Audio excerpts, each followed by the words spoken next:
Zoom sur l'actualité. Zoom sur l'actualité.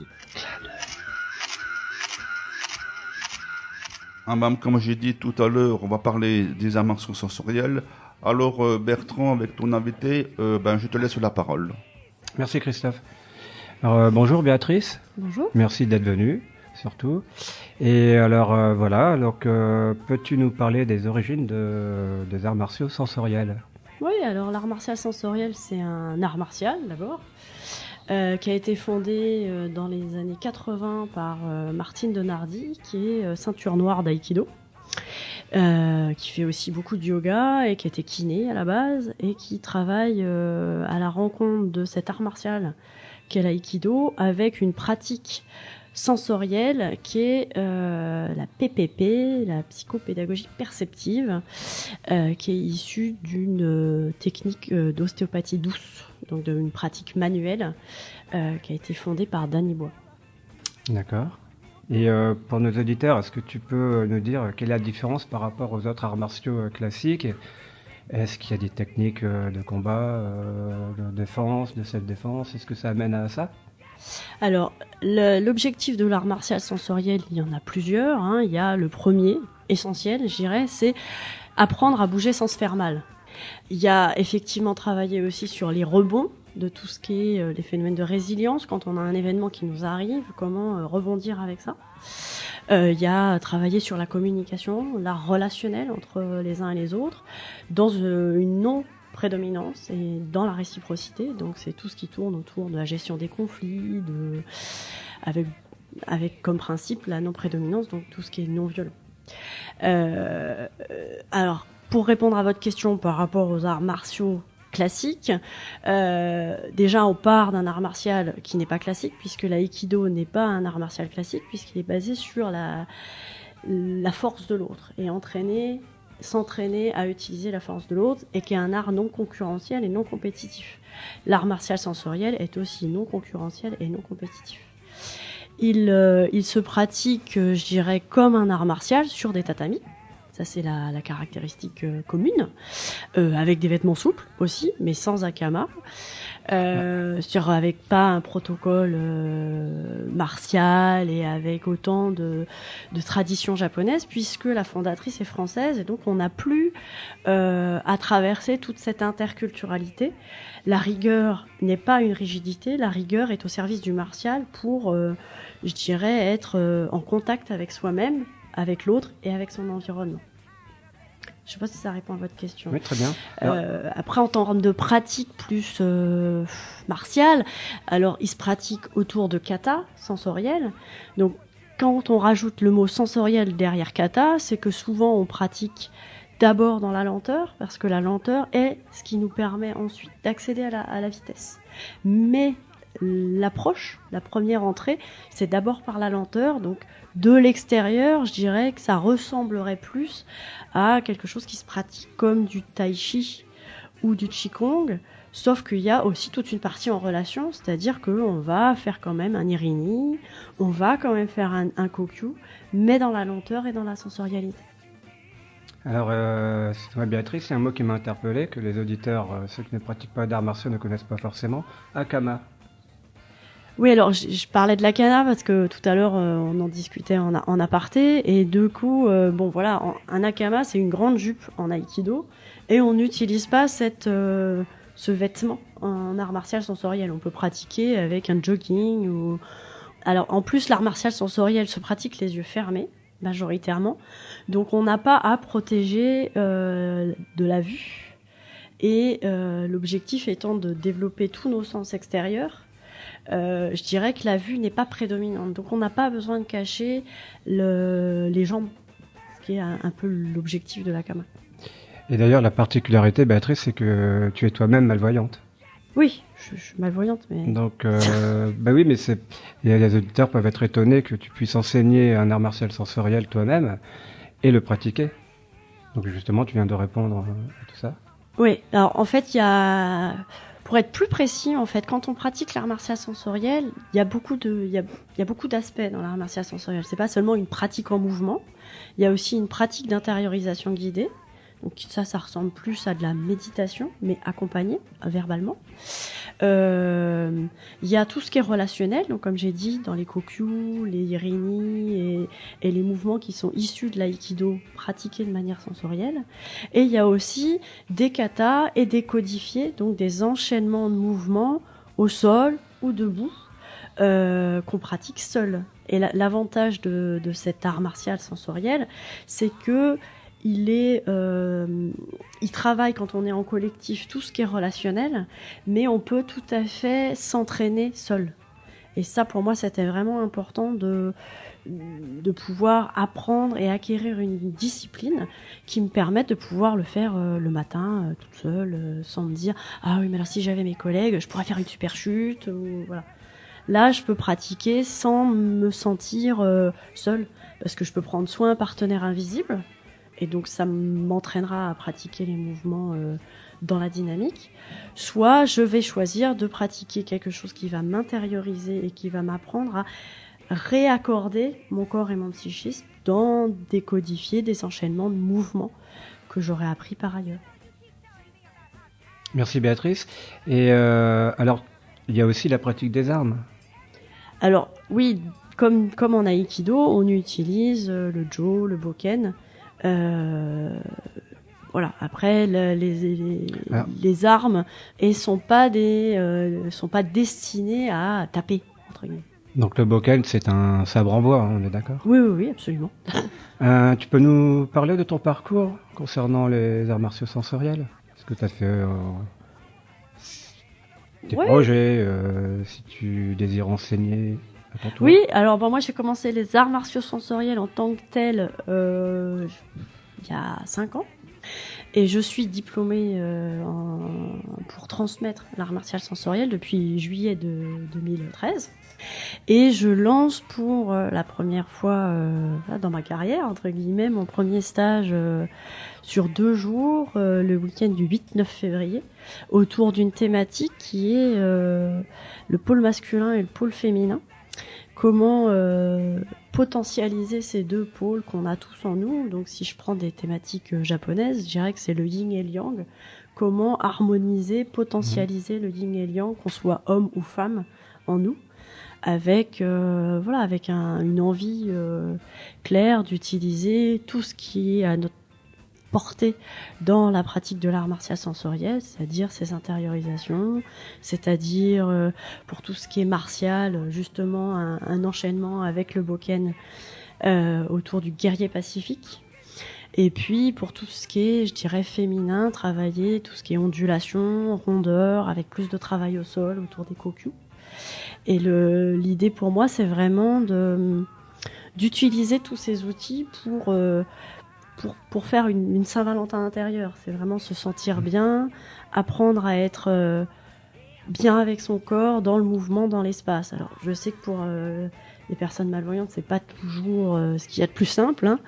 Mais moi, personnellement, je savais que le mouvement est un des moyens qui me permet d'être plus en paix, d'être plus calme, d'être plus réceptive aussi aux autres. Alors que si je commence à monter en tonus, les autres, ils me font. Je suis plutôt dans la défensive. Et à ce moment-là, c'est moins facile d'être abordé. Et du coup, c'est moins drôle dans la vie. C'est très bien, Béatrice. Je voulais savoir, il y a des conditions physiques particulières ou c'est accessible à tous Non, c'est accessible vraiment à tous.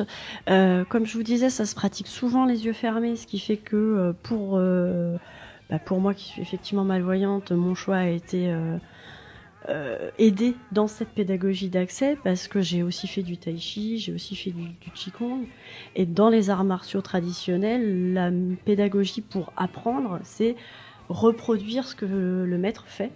En art martial sensoriel, on a une aide verbale et on est fortement accompagné dans comment ressentir, comment percevoir le déroulé du trajet d'un mouvement.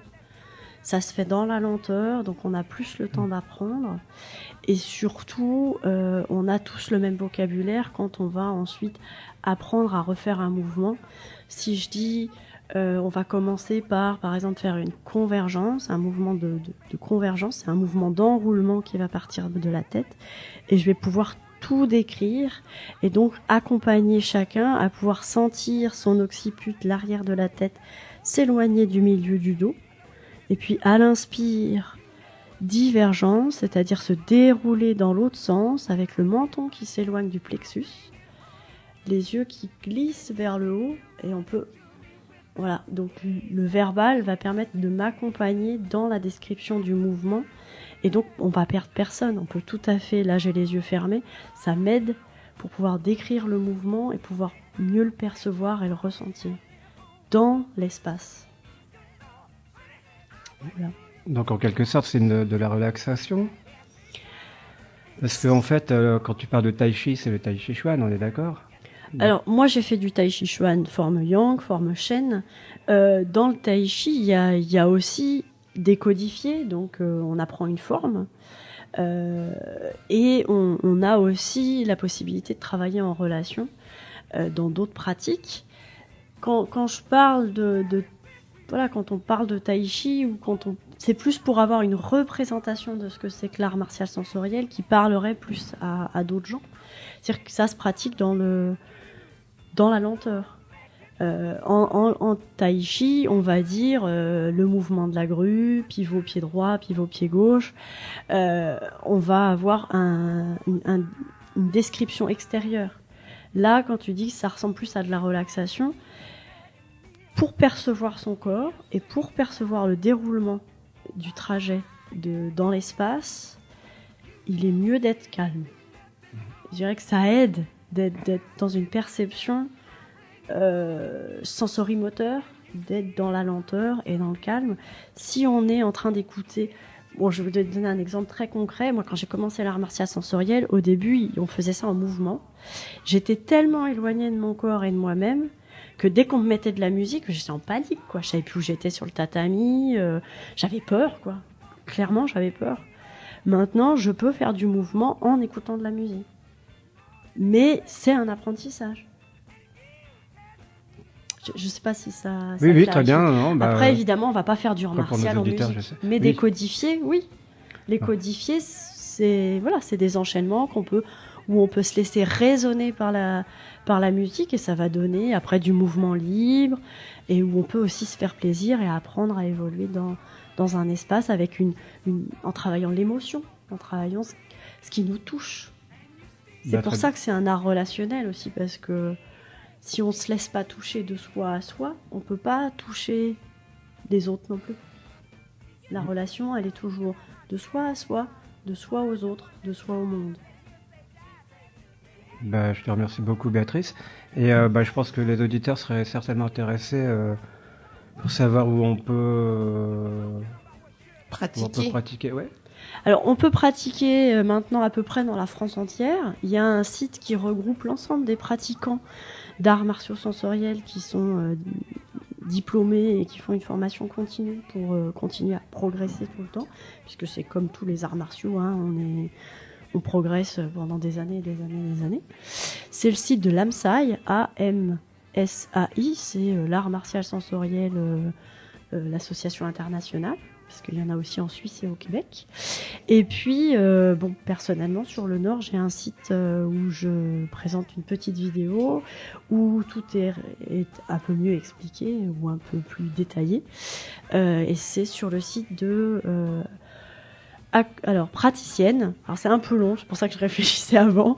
C'est un peu long, et il y a une faute de frappe, parce qu'évidemment, sinon ça ne me ressemblerait pas, et ça s'appelle praticienne en accompagnement, sans le P, .jimdo.com.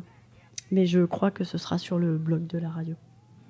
Et oui, je voulais savoir si par la suite, comme tu viens de le dire, il faut énormément de pratique, mais est-ce qu'on peut être aidé, ça peut nous aider à nous défendre lors d'une situation dangereuse, par exemple? Alors, comme c'est un art non compétitif et non concurrentiel, je ne suis pas sûre que la vocation de l'art martial soit de se défendre. Par contre, de se sentir bien dans ses baskets et de pouvoir marcher en étant assuré, en ayant les pieds sur terre et présent à ce qu'on est et ce qu'on perçoit, ça c'est sûr. Moi, en tout cas, je peux dire que depuis que je pratique l'art martial sensoriel, je suis beaucoup moins stressée quand je marche. J'accepte très volontiers d'utiliser ma canne blanche, ce que je ne faisais absolument pas avant. Même si la canne blanche est pour moi pas ce qu'est le meilleur moyen de se déplacer, parce que avec l'ensemble de la perception, c'est toujours plus facile de savoir où on est quand on est dans une perception globale. Voilà. Après, je crois que quand on est bien avec soi et quand on est en paix, on développe plutôt quelque chose d'harmonieux autour de soi et que la défense ou l'attaque n'est plus nécessaire. Bah, très bien, Béatrice. Je te remercie beaucoup. Donc, je ne sais pas si autour de la table, des personnes veulent intervenir. Christophe, Annie. Et est-ce que si on est intéressé, on peut vous joindre directement ou il faut absolument passer par votre site? Ah non, pas du tout. On peut me téléphoner. Ah d'accord. Et c'est quoi votre numéro de téléphone? 06 03 18 90 57. Merci. Voilà. Je peux recevoir en collectif ou en individuel. Je peux donner D'accord. aussi des cours en individuel. Chez moi, j'ai des tatamis et une salle pour le faire.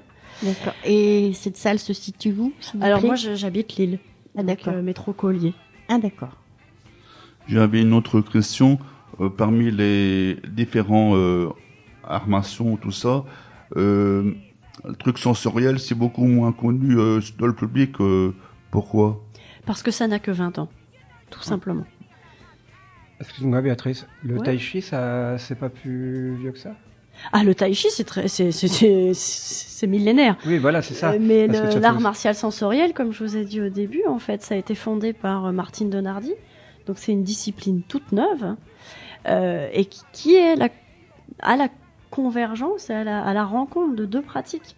L'aïkido, qui est elle déjà pas très ancienne. Hein. L'aïkido a été fondé Oui. par Maître Ueshiba. Ueshiba, Le siècle passé. Donc déjà, c'est pas non plus un art martial très très ancien. Et puis, comme je vous ai dit, tout ce qu'est le travail de la sensorialité, c'est un travail sur la pédagogie perceptive. Et ça aussi, c'est assez récent. Donc c'est pour ça que c'est pas très connu. Et on est... je dirais que ça s'est plus développé dans le sud et vers la Suisse que dans le nord. Moi, je suis la première diplômée dans le nord, en fait. Hein. Donc, c'est pour ça que c'est pas très connu. Mais on peut considérer que le tai chi et le tai chi chuan sont des arts martiaux sensoriels. Alors, je pourrais pas dire ça parce que dans le tai chi chuan, on n'a pas la pédagogie au sensoriel. On a une pédagogie et un apprentissage qui nous apprend à travailler sur l'équilibre, nous apprend plein de choses, mais c'est pas l'objectif du tai chi que de développer nos sens. D'accord. L'objectif du tai chi, il est dans un art martial sensoriel de défense. Donc, c'est pas le même objectif. D'accord, ouais. Oui, je comprends. C'est un point de départ qui est pas le même. Je viens de comprendre qu'en fait, je méconnais complètement les arts martiaux sensoriels. En fait, je découvre. Oui, c'est possible. C'est Complètement. voilà. Mais moi, je suis plutôt dans les arts martiaux traditionnels, comme le ninjutsu, l'aïkido, voilà quoi. Est-ce que les arts martiaux sensoriels, ils peuvent avoir un point commun avec le yoga? Absolument. Alors là, beaucoup plus facilement. Ouais. Et le tai chi aussi, parce que c'est dans la lenteur. Et parce que le yoga amène à travailler sur son corps. Donc oui, tout à fait. Moi, ce que je vous propose, c'est pourquoi pas d'aller faire un cours tous ensemble, toute l'équipe de Clin d'œil, et d'aller pratiquer. Et comme ça, vous en parlerez pour la prochaine émission. Merci beaucoup, Béatrice. Merci à vous. Merci d'être Béatrice. venue. Merci Béatrice. Et donc, on va faire une petite pause musicale pour la suite. Merci Bertrand, c'était des vraies questions de journalistes.